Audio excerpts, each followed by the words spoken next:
Okay, this time we're going to be talking about Prince of the City, which is a 1981 movie directed by Sidney Lumet. It's based on the true story of a corrupt police officer who went to the DA's office and began collaborating on bringing in corrupt cops and criminals. And it's the story of how that escalates to the point where it eventually has nothing left in his life, professionally and personally. Shane, this is the first time you've seen this film. Yeah, that's it. I've seen lots of other Lumet films, but yeah, this is the first time I've seen Prince in the City. It's kind of been on the list for years. Lumet films I've seen repeatedly include 12 Angry Men, Dog Day Afternoon, Network. Others I've seen once, Serpico, Before the Devil Knows You're Dead, The Hill, The Murder on the Orient Express. I also have a list of Lumet films I haven't seen. The Verdict, The Pawnbroker, The Offence, The Anderson Tapes. I haven't seen any of those, and this was on that list too. So right, you're going home with The Verdict. Yeah, right. Yeah, it's supposed to be really good, right? It's really, really good. It's the same collaborative writer, isn't it, J. Preston Allen? Yes, and the same DOP, which is quite important. Oh yeah, okay. For the two films. Yeah. Yeah, so it's been on the list for years. I just never got around to it. So yeah, finally sat down for 3 hours and watched it. Yeah. I came across it. I don't know if I would have come across it for a good few years if it was sort of in that period when I was about 20, when you start getting into movies. I remember I was at a friend's house late at night, and it came on TV. It must have been like a Channel 4 showing or something. Oh yeah, okay. And I was kind of interested. It obviously, because, you know, like a lot of people my age, you get into movies and you sort of get into Scorsese and gritty New York type things, and it was definitely sort of gritty New York. So I went home and recorded the rest of it and watched it and really liked it, and then I got it on clamshell X-Rental VHS. Oh, yeah, okay. A few years later, and then it was quite late to DVD. Big box. Yeah, great big clunky box. Is it the same poster on the front? The yes, the badge tucked into into his belt as he's facing the city. Yes, but it was a UK VHS, and it had really strange tagline on the back. It said like "Hero or Copper's Narc," or something like that. And then it was quite late to DVD, and it's never been released on Blu-ray. I think you can get it on iTunes and stuff, but not physically. So I've seen it quite a few times. Uh-huh. This is the first time in about 5 or 6 years, but maybe longer. Yeah, I'm quite more familiar with it, I think. Oh, yeah. Fond of it as well, then? Yeah, I less so with this viewing. I still like it a lot, but it's not a perfect movie, and when we come to it, I can kind of see why it didn't succeed. Mm-hmm. Yeah. So what was your first impression? Because we haven't discussed this yet. No. Well, you know, I like the film, I like the themes, I like the look of it. For me, it's kind of slightly handicapped by a really theatrical central performance from Tree Williams. I feel him acting. You can't get away from it, can you? No, it's a real shame as well. And I know from the little research I've done that he's really proud of it. Considers it his best film, which, you know, is probably fair. It's probably the best film that he's in. Although isn't he in Once Upon a Time in America? Yeah, he's got about 5 screen minutes on that. Yeah, I just couldn't get past it, and I can see that he's doing his best, but the facade never drops fully, or he never sinks fully into the world.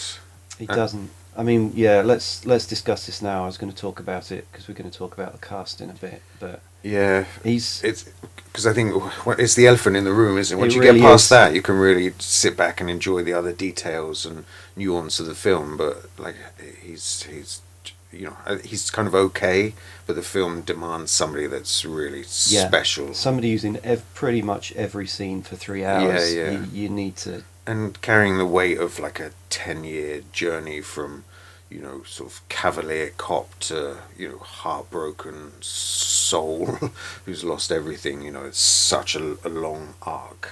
I thought he did the heartbroken. The last sort of 20 minutes, half an hour, he was okay. Once, I don't know. I because think he was doing so little, he was just staring That's blankly it, but he's and propped up hollowly by at the screen. ensemble. You know, the rest of you have that brilliant scene at the end where you have all the councillors sitting around, like debating, you know, modern morality and you know the future of a city. You know, it's really powerful stuff. And then they just cut back to him, and he doesn't really have to do anything because their dialogue is carrying him through it. Powering his character. Yeah, that's it. They're the wave, and he's just the surfer.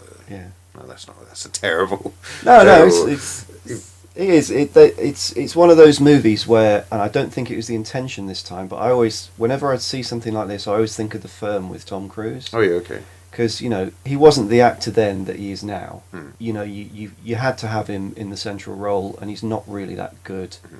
But then you prop him up with an amazing supporting cast. So there's always Hackman. someone, Hackman again. And there's always someone or something to watch and to power the scenes through when you've got kind of like a bit of an empty shell in the centre. Yeah, yeah. But this isn't even that. Watching it this time, my instinct was that this guy is from theatre. Mm. And I know Sidney Lumet kind of lived and worked in New York and was very aware of what was going on in theatre. And Sure. But, I mean, it wasn't like he was from, like, the Brechtian school of no, theatre. He was doing Grease. Musicals, yeah. Yeah, he was doing Grease. It's not like he was, you know, yeah. Well, yeah, he must have had some, like, agent heat behind him, because he got that, he had a role in 1941 for Spielberg. Yeah. So off the back of that, he was probably, you know... Well, he had Hair, didn't he? That was his big film breakthrough with Milos Forman.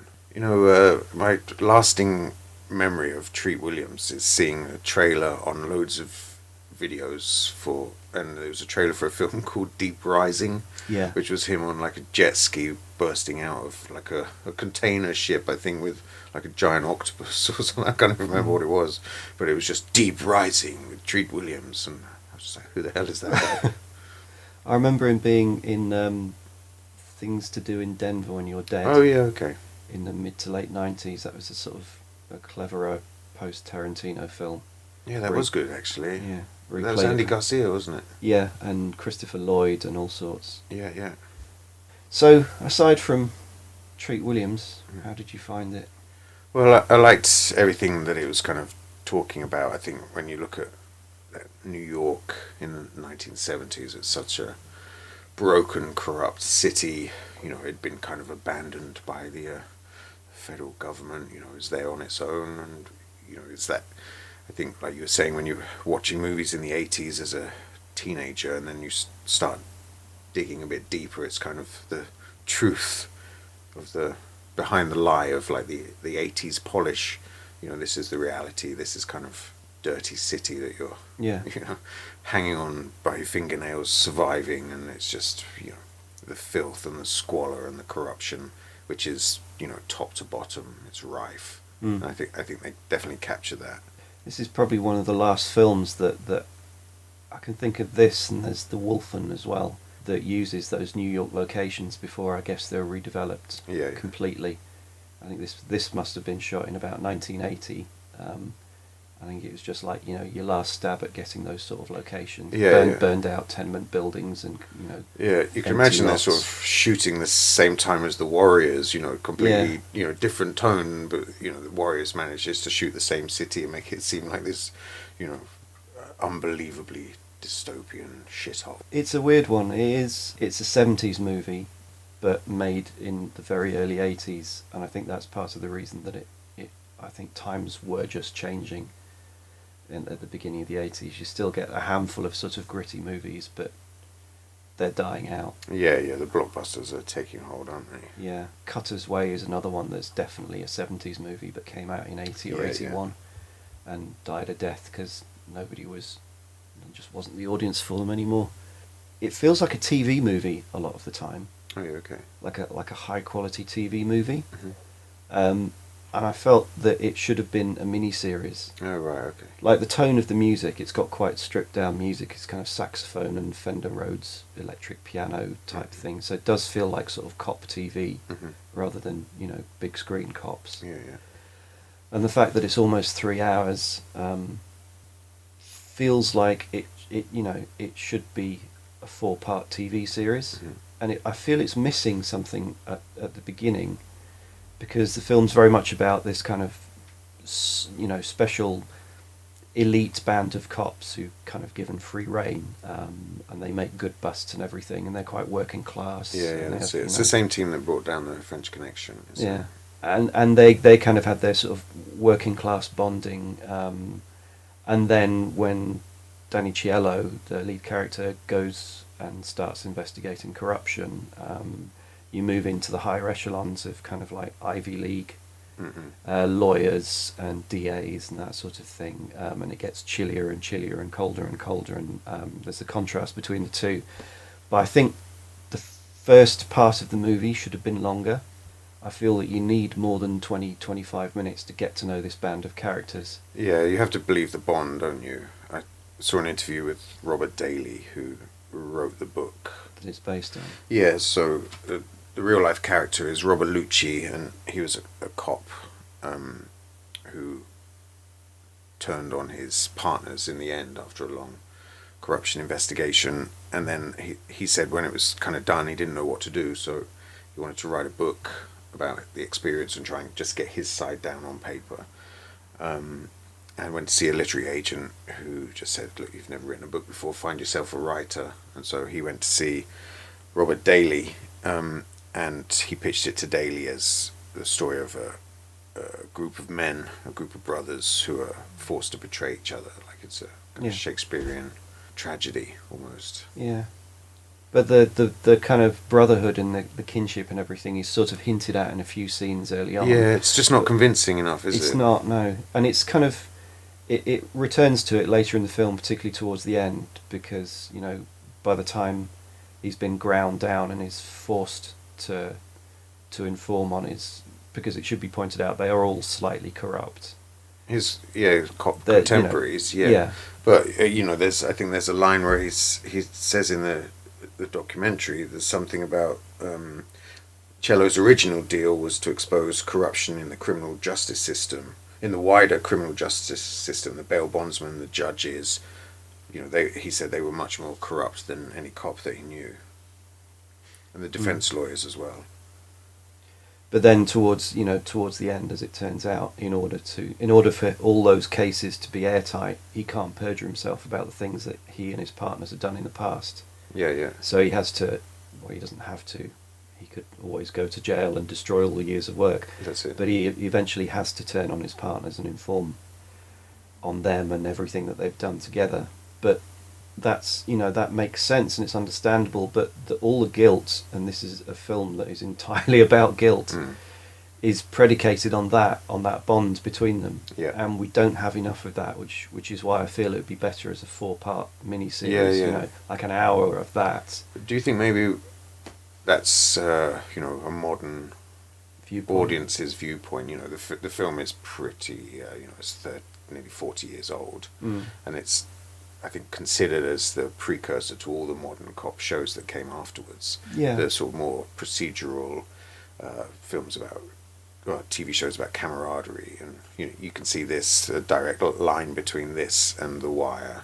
And The Wire just slowing it right down to the tiny moments shared between men who spend 12 to 15 hours a day together, just 2 of them or 3 or 4 of them at most. Yeah.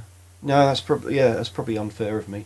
It is interesting though, apparently, after it didn't do too well in distribution, it was sold to TV immediately. Oh yeah. And there was a longer TV version. Oh really? Which was 196 minutes, was shown over 2 nights. Oh right, okay. I didn't know that. Which I've never seen. Yeah, right. But is that an Alan Smithy cut, or is it? No, I don't think so. I think I think Lumet probably had to pare this right down to the bone and would have been happy to put stuff back in. Yeah. I've never seen that version, but apparently it doesn't add anything to the front. It's just more about the bail bondsman and some more detail on the cases later on.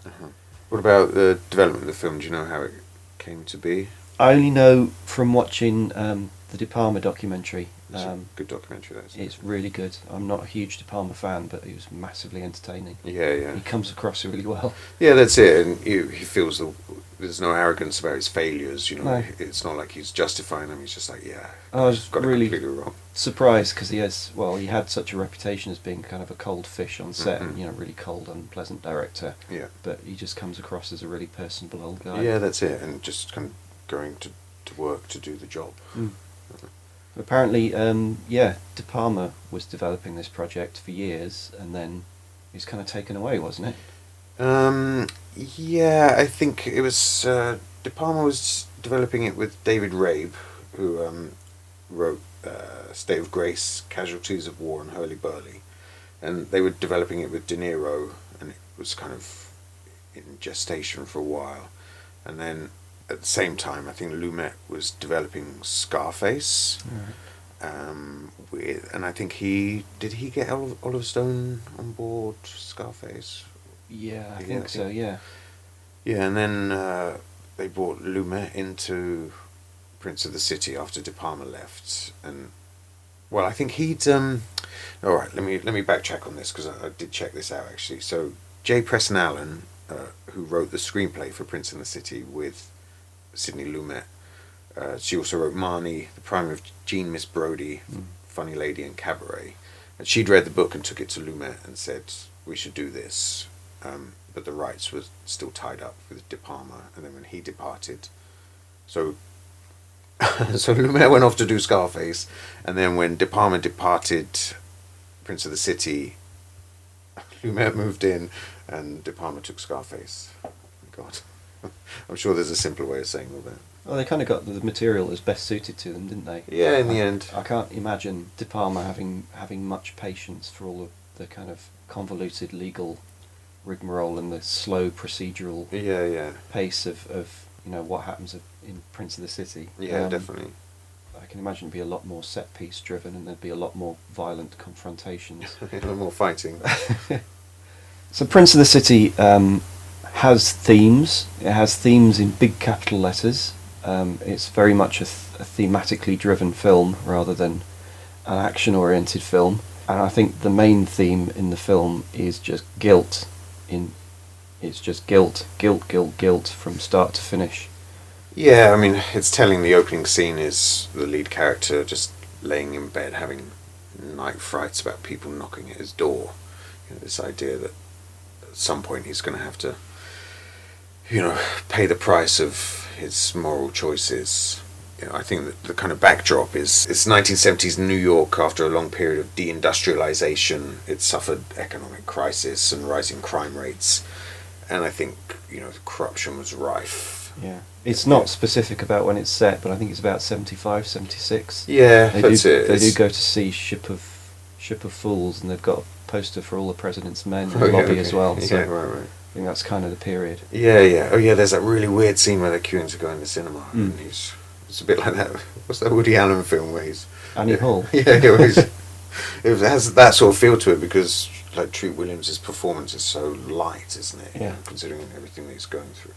It starts.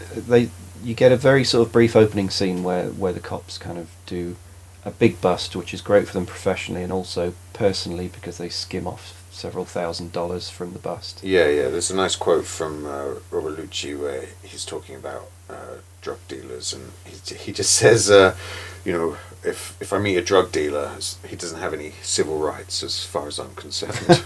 That was their kind of ethos as cops. Yeah.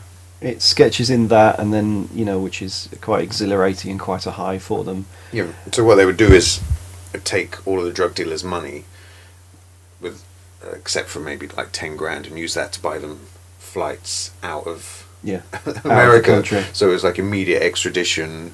Yeah, they explain it later in the film. They don't like to leave them any bail money at all, because then they could just buy their way out of the case. That'd be it. So they just give them enough money left over for a plane ticket and keep the rest. So there's that kind of exhilarating high, and then there's another scene straight after where you kind of see the dirtier, more unpleasant side of what they have to do, where he's woken up. Brilliant sequence. It's a horrible sequence. He's woken up at 3 a.m. from his bed at home, has to go out and score supply.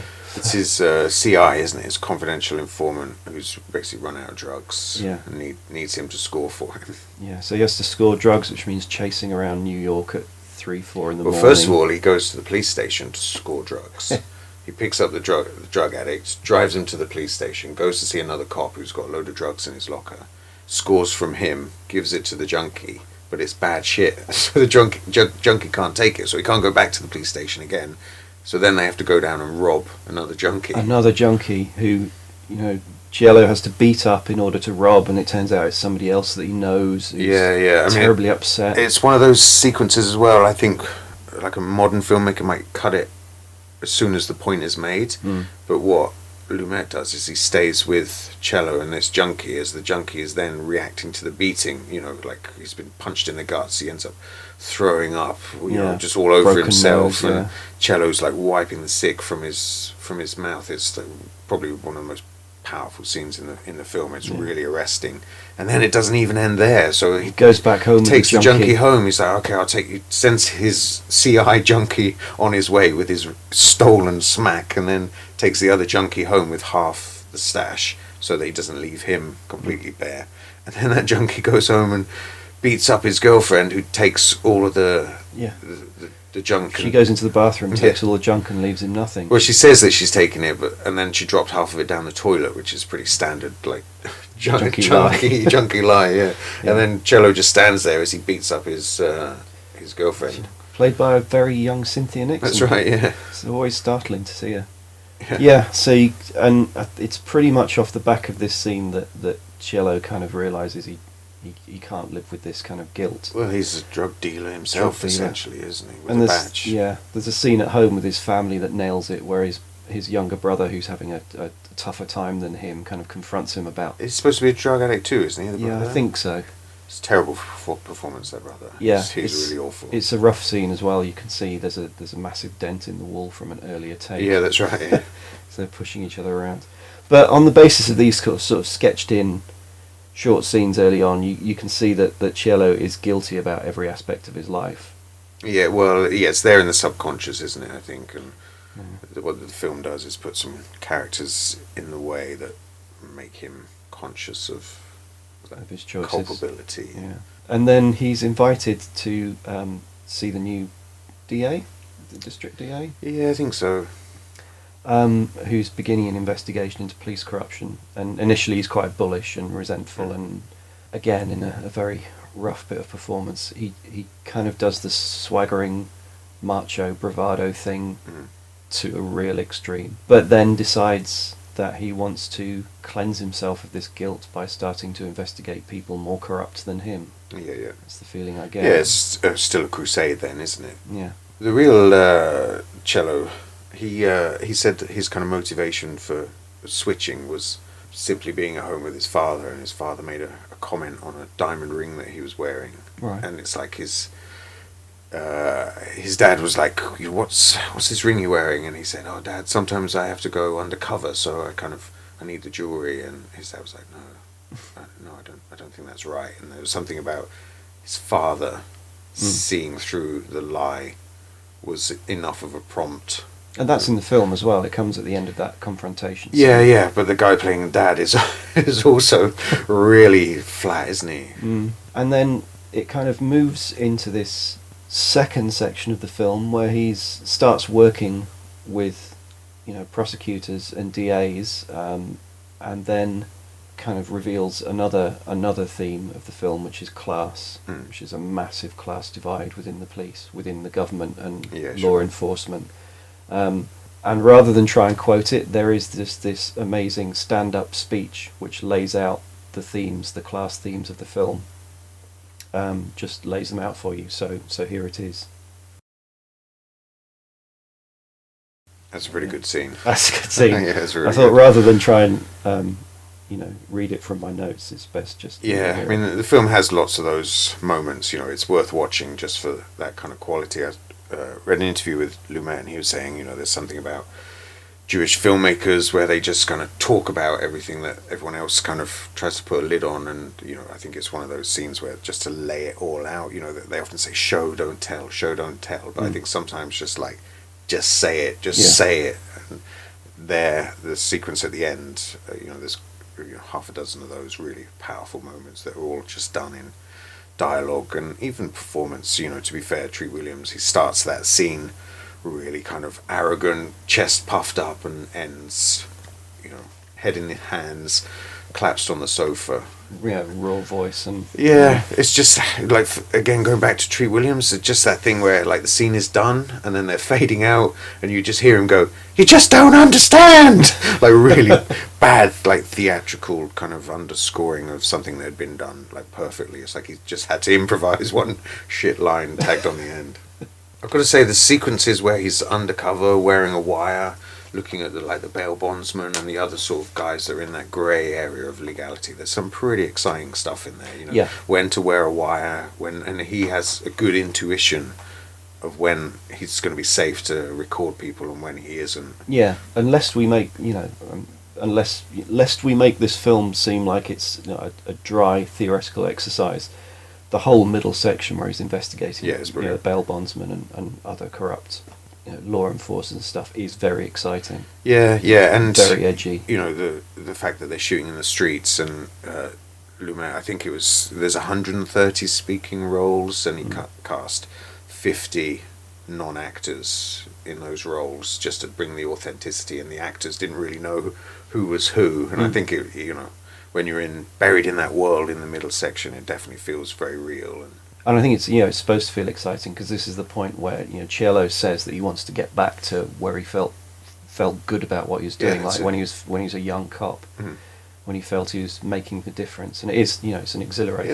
I'm sure that there's no police officers that join the force to be drug dealers and to skim money. I think that anybody that goes into that profession, I think there's a kind of nobility to it, at least from the outset, and then I think it's that reality of how broken the infrastructures are in these kind of establishments. And it does actually say that later on. I think it's one of the higher up DAs kind of says, these guys are cops, of course they're going to inform, they're guilty, they feel guilty about what they're doing because they're cops. They're not becoming career criminals. Yeah, they're all Italian Catholics as well, so they still feel they should do the right thing even if they're not.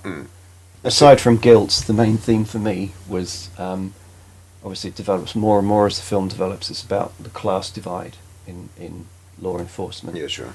I mean, it's made very, very clear early on, because you've established these kind of working class kind of buddy cop, the SIU team are all kind of very salt of the earth, very down to earth, and then as soon as you move into, even in the first meetings with the DA, it's all in kind of uptown apartments, beautifully decorated uptown apartments and offices and stuff. And you can see one of the big arguments of the film is like, the cops who are on the ground versus the guys kind of basically in ivory towers who are making and enforcing the laws without any real understanding of the compromises that you have to make. I mean, Cielo has a lot of speeches about what he and his buddies have to do, and then towards the end of the film there's quite a lot of good kind of crystallized arguments about the view from on high. Yeah, sure. I think it's James Tolkien's character makes this speech about, this very impassioned, sort of teary-eyed speech about what the law means to him. He says, my father was a lawyer and my grandfather before that, and the law means absolutely everything to me. And if one part of the law is broken, then the whole thing just can't work. And that's a very rousing speech, but at the same time, when you think about it, well, it's too black and white. It's too black and white. It doesn't work and obviously it does work, because these guys are arresting people and putting them in jail and actually stopping crime in a lot of ways.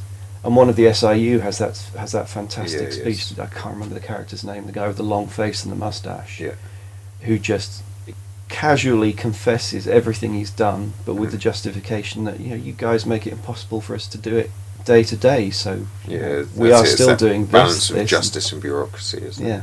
And that's one of the key themes for me that comes across in the film, is that the clash between sort of street level cops and those people who think it's just kind of like a theoretical system that must be kept, sort of puritanical. Yeah, that's it. And there's something telling, I think, in those, the couple of guys that really support Cielo and put him into this position and, keep reinforcing how much they're there for him. And then they get a promotion, and suddenly Yeah. it's just like, oh, sorry, Dan, I'm leaving you. I've got a promotion. I'm moving on. Been with you for several years. And then 20 minutes later, the other guy does the same thing. I've been given this great opportunity, so you carry on with the crusade. We'll get you somebody else in to a support worker to kind of get you through the next stage. And you just feel him being like abandoned after putting himself in such a precarious position, such a dangerous position, to then be abandoned by the very people that convinced him to do it.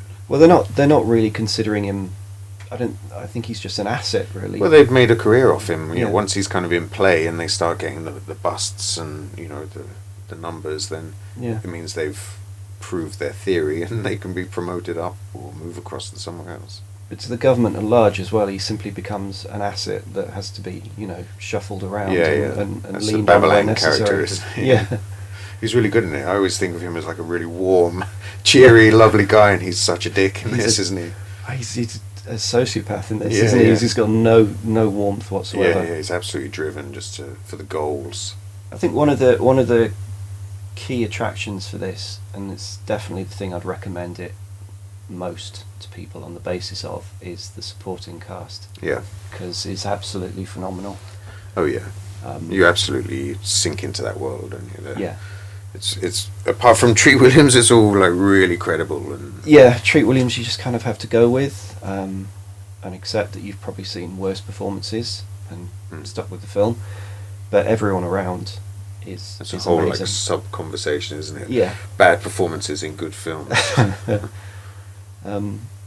But yeah, I mean, you've got just my list is you've got Lindsay Krause, who was later in The Verdict for Lumet. She was very versatile sort of stage actor and future Mrs. David Mamet.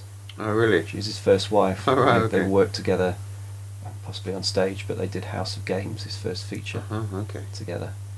You've got baby Cynthia Nixon, who must have been about 18 at the time and looks all of 15. You've got James Tolkien, who everyone will know as the principal from Back to the Future.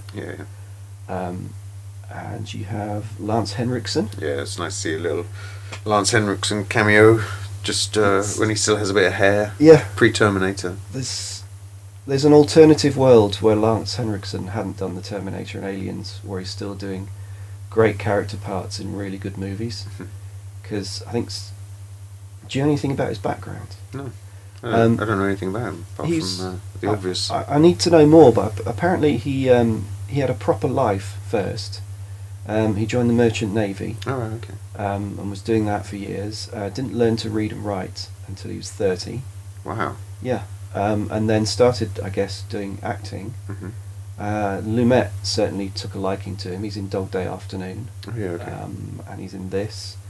He's got a pretty good supporting role in Close Encounters. With Bob Balaban again, who's in this. He's amazing.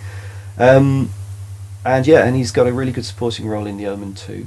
Oh, okay. As one of Damien's sort of guardians and mentors at a military academy. And he's in this, and I think this is the best that I've seen him in those little roles.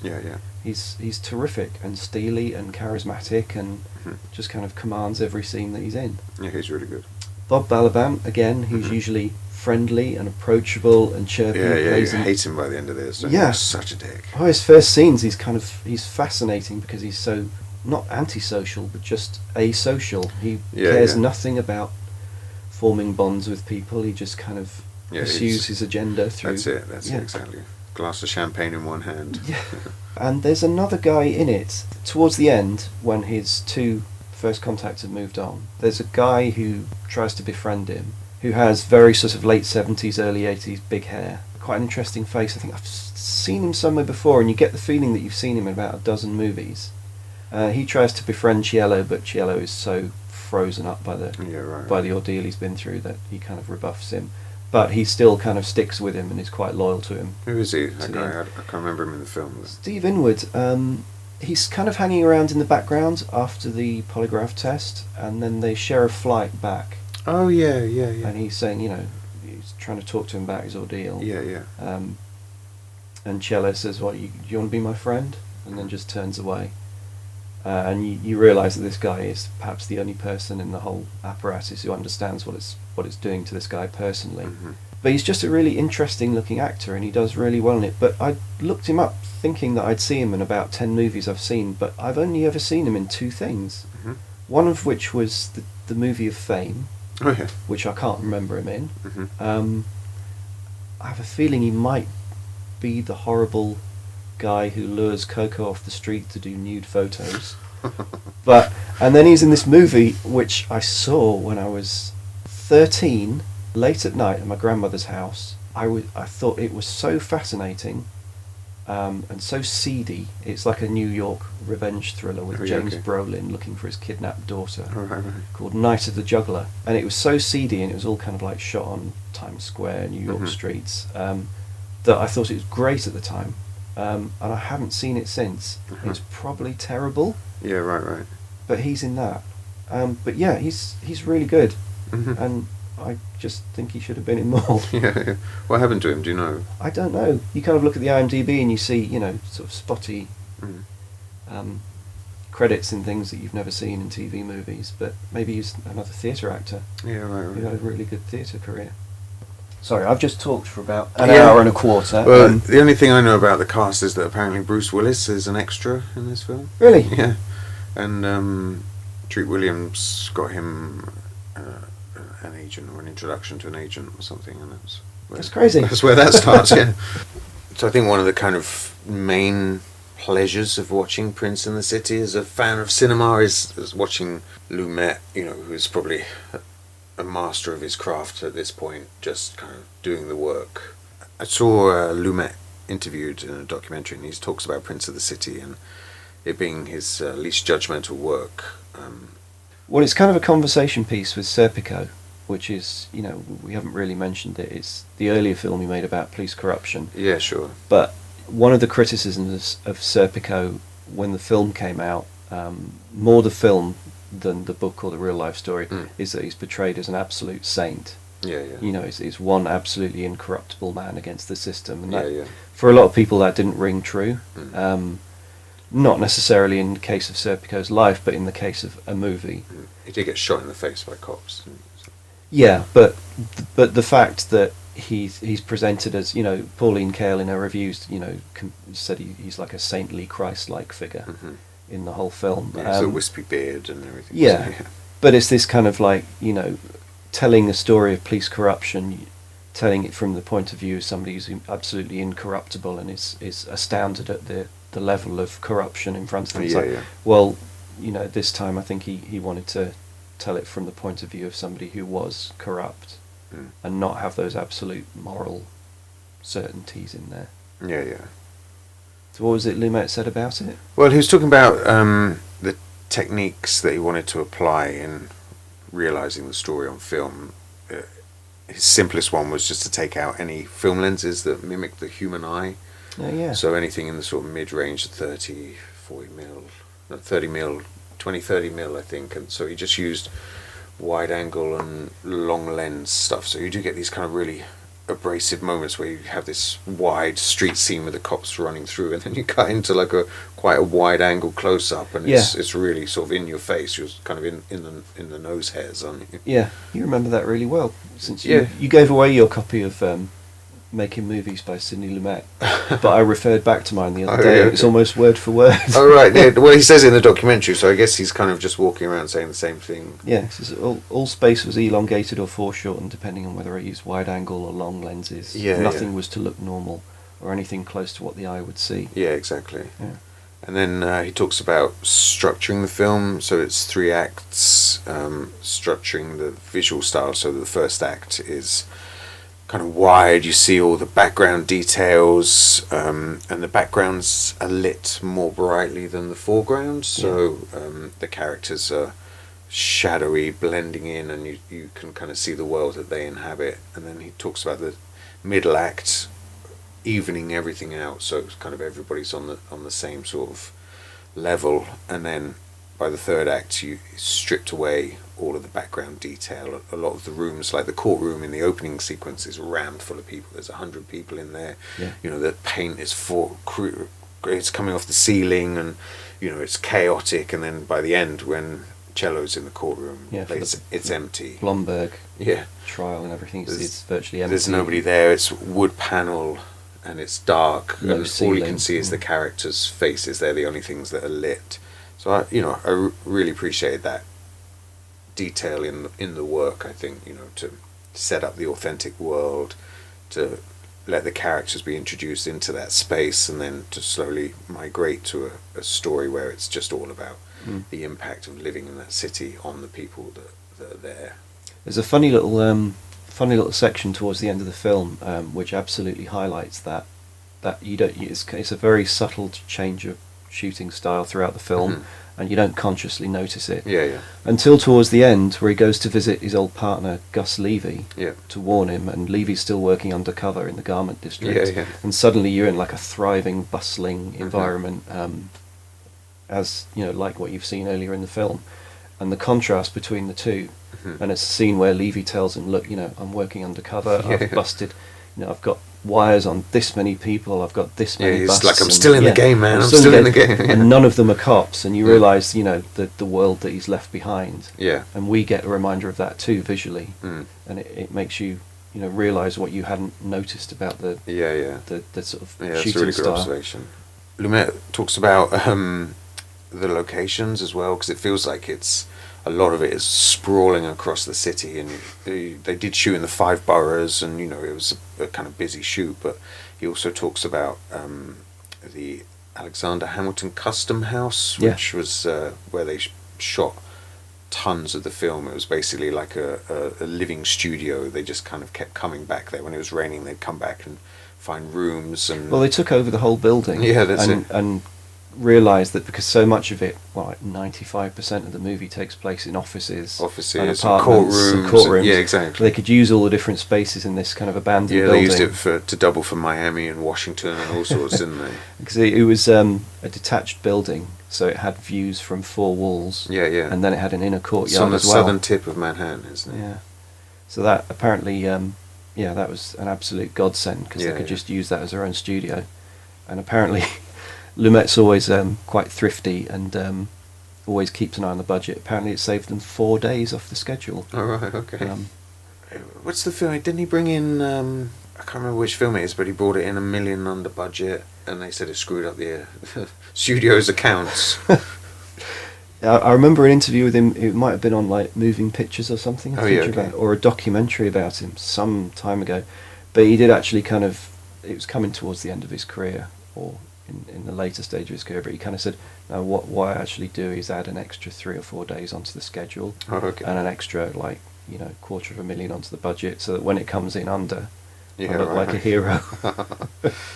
There's a funny tonal thing in the film, which I'm sure is obviously because it spans about what must be 5 or 6 years, and obviously this is practically it's a result of it being shot over a short period of time, but it's always winter. It's always late autumn or winter.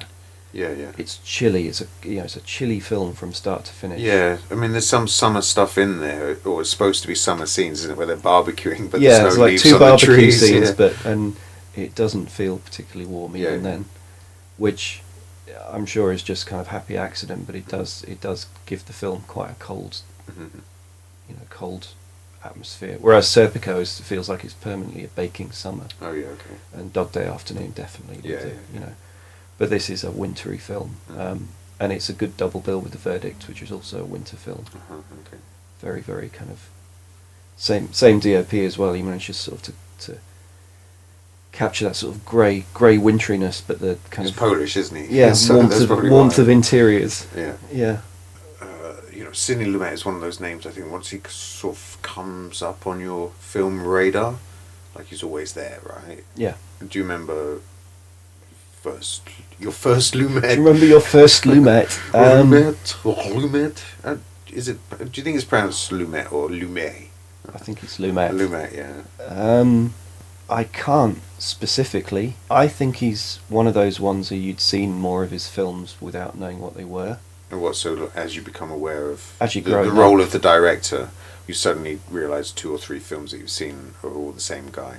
Yeah, or obviously, for me, the ones that you first become I first became aware of as films that I was like consciously interested in seeing were Dog Day Afternoon and Serpico, obviously. I think Serpico first because my parents were aware of it, so it would be on television whenever it was on.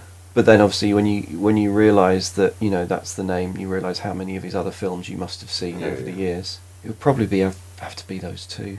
How about you? Yeah, I think probably Dog Day Afternoon was the first, seeing it on like BBC Two or something. But then I remember seeing 12 Angry Men, maybe when I was like 20 or something, and just feeling like that was the best film I'd ever seen. It was really clever, slow-moving film, just these guys in a room and having an entirely different perspective at the end of the film than what they had going in, and just how clever that was. And I think he directed the stage play of that, and which was why, and it's his debut, and I think that's why he kind of moved into there. And then I remember seeing Network and just feeling like it was such an outrageous, brilliant satire. Yeah, Network's a discussion we'll have to have, actually. I'm not sold on Network. I wonder if I think it depends how old you were when you saw it. That moment when the veil is lifted and you kind of see the world as a less colourful place than you do as a teenager. Yeah, I find the satire of it, which still stands to this day, the satire of television, has always worked for me. Yeah, it's the middle-aged lead. William Holden. He's and so it's once it's the middle-aged lead having his midlife crisis on screen, and it makes the whole film seem like a bit of a midlife crisis. Yeah, except he's not even middle-aged, is he? He's kind of old. He's old. He's 60. But the whole thing is just kind of written from this kind of like, get off my lawn kind of attitude.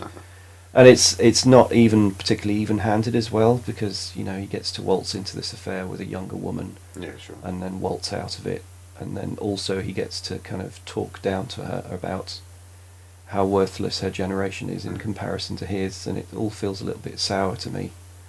But don't you think by the end you're not sympathetic towards him either? You just it's not sympathetic towards him from the start, so yeah, but he sort of walks away, but you never think, you know, I want to be that guy, or I want to share his perspective, or he's right. You never think particularly that he's right. You just feel like, he's out of time. I should watch it again. I haven't watched it for a long time. Yeah, I just find it just a little overrated. Yeah, sure. But that's more to do with the script than it is to do with Lumet. Mm-hmm. Any of his more recent films? No. What about? Oh my God!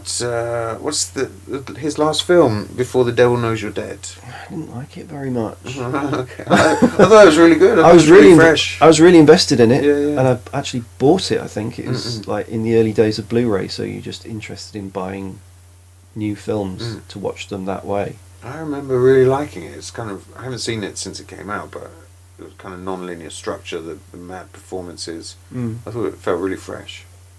I think he took a big hit for me with the third in is this unofficial police corruption trilogy, and the third one is Q&A with Nick Nolte and Amanda Sante. Yeah. Which automatically knocks points off anything. Yeah. Although, did you see him? Talking about this period of time in the film's taking place, did you see Armand Assante pop up in the second season of The Deuce as James Franco's dad? Yes. Yes, I did. He's still kind of got that crazy swagger, but like in this old man's head and body. Yeah, I was quite pleased and surprised that he'd let himself appear that old, because he's always struck me as quite a vain man. Yeah. But to actually kind of let yourself be your age on screen. Yeah, I mean, he's still talking about getting laid and, you know, got to come home after you got laid. Yeah. But yeah, Lumet took a big knock for me after Q&A, which I thought was great for its first 2/3, and then it did this. It's the first 2/3 are set in New York, and again it's about police corruption, and it kind of does go into this kind of courts and legal system as well, with judges and stuff like that. Yeah. But then the second half relocates to Miami, is it, or somewhere like that, or Yeah, just relocates I to this saw it kind of once on video, like at the time. yeah, sunny beachside location and just derails the film completely. Really? It's like, oh, wow, don't you realise what you're doing to the film by doing this? And as I say, it has Amanda Sante in it. So I'd like to know if there's hidden gems later in his career. Yeah, there's a lot of work, isn't there? There's a lot of work, and I do really respect the fact that he just worked and treated it as work, where you do the best job that you can. One of the good things, or a good way to approach filmmaking at any level, is to treat it as a craft, which can approach art or can become art. Yeah, yeah. But you have to work at it, and it has to be work. You can't just kind of be a dilettante and Sure. arrive and produce a masterpiece and then move on. You have to keep working and honing your craft, and that is the definition of Sidney Lumet. Yeah. He worked and worked and worked on all the films. Oh yeah, apparently Akira Kurosawa congratulated him on Prince of the City and the marriage between technique and story. Excellent. Yeah. I like that. That'll do. Thank you, Akira Kurosawa. Yeah. So, not all of the films hold up, and not all of them did at the time, but there's such a body of work, and there's still, films that I want to revisit. I want to see Running on Empty again. I remember that being quite... What's that? Is that River Phoenix? Yeah, it's the 60s activists who've been on the run from the FBI for decades, raising their 2 kids. And it's the effect on the kids that it has, which I remember being quite moving, like 15, 20 years ago, and I'd quite like to see that again. Yeah, wow. Yeah, that sounds good. And I still haven't watched The Pawnbroker since... No, I haven't watched... Oh, well, you've seen it? I've seen it, but so long ago that I can scarcely remember it. I've got it on disc downstairs. I keep meaning to watch it again. Yeah, there's a kind of whole sort of sub-series of Lumet films that just, when you read the synopsis, they sound so dark. Yeah. It's hard to... That one, is it... Which is The Offence, isn't it, with Sean Connery? Yeah. Have you seen that? No, I've got a DVD that I bought of it like 15 years ago. That just... Every time I read the back, I'm like, oh, this sounds brilliant, but it sounds really, like, heavy going as well. It's been celebrated... it's had like a rediscovery in the last like 6 or 7 years, because there's been a lot of focus since David Peace wrote the Red Riding books. Oh yeah. About a specific strain of 70s English bleakness and corruptness. Yeah. And for an American director, he manages to capture that feeling of the time quite well. Yeah, I should dust it off. It's a very strange 70s English film. It's got a great semi-electronic avant-garde soundtrack, which is just like, headaches at 3 a.m. Yeah, right. It's really good. What's your kind of... If you were addressing the jury, what's your kind of closing statement on Prince of the City? I would say it's a must-see for anyone who's interested in that kind of... Objection, Your Honour. Anyone who's interested... Overruled. Anyone who's interested in that, that specific 70s New York filmmaking. Yeah, I mean, it's great to see the city like that, isn't it? Yeah. I don't know if you've been to New York in the last 10 years, but it is like it's like London's become it, is it? It's what flashy, London's trying to be now, tourist attraction, and there's plenty of money and people flying in to look at it. Yeah, it's it is a continuation. It's probably one of the last gasp films from that era, trying to portray that era and of that era. It's it was out of time when it was released, 1981. There was no market for it. Never really reached a major audience. It's well liked, but I think it's just too dark and too long, too out of time. And I think when you talk about movies from that period, you are drawn to like the Pacinos and the De Niros, those kind of central performances that are electric. Yeah. And they're in great films as well. I think if this had still had De Niro in the centre, it would be up there with Once Upon a Time in America as one of those, well-remembered movies. Sadly it doesn't, but it has a lot of strength otherwise. I think Travolta was up for the lead at one point. For this? Yeah. After, I think De Palma after Blowout, wanted to make this with Travolta, and then switch to... That's an interesting film to imagine. Yeah. I can imagine he'd be able to do it as well.